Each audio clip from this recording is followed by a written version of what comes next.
You can see here the modified servo is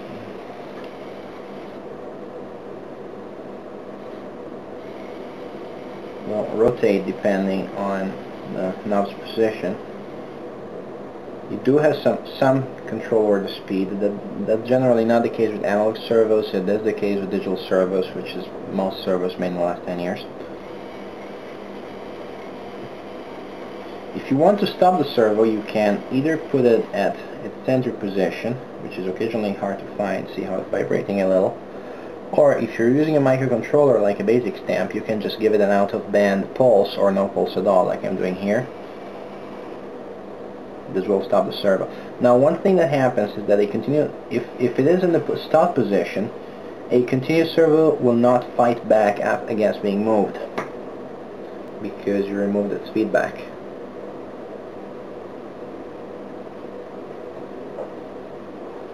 Remember that the only thing holding it there at this point is the motor. There are no mechanical stops anymore. If you wish to undo this operation, it's very simple to do so.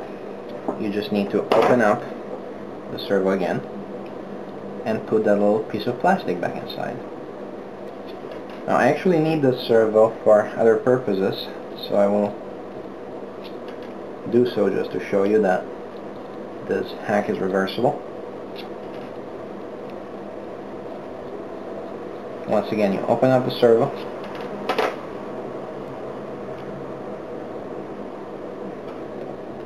Now in this case, you've already rubbed out the mechanical stop, so you don't even need to get the gears out anymore.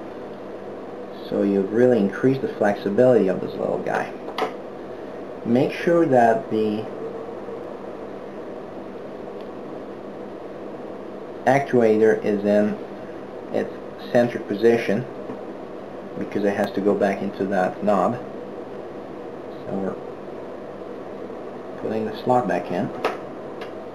Don't forget this ring. This prevents movement from eventually eroding into this, which would really wreck your servo after a time.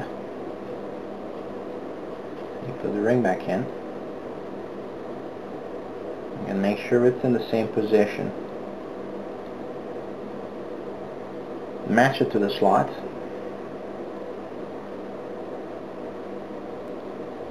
Close the servo. You may have to wiggle this a little bit to make sure it fits.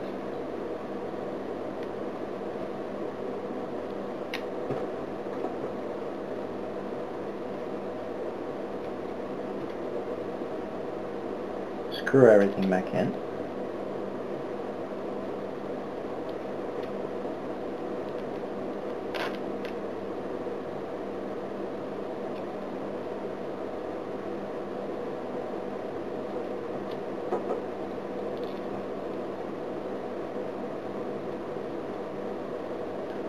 And now you have your standard range of motion servo again, as I will now demonstrate.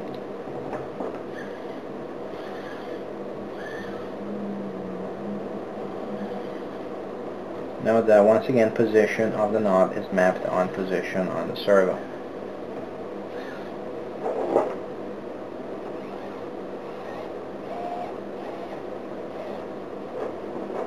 This concludes the demo. I hope you have a use for it.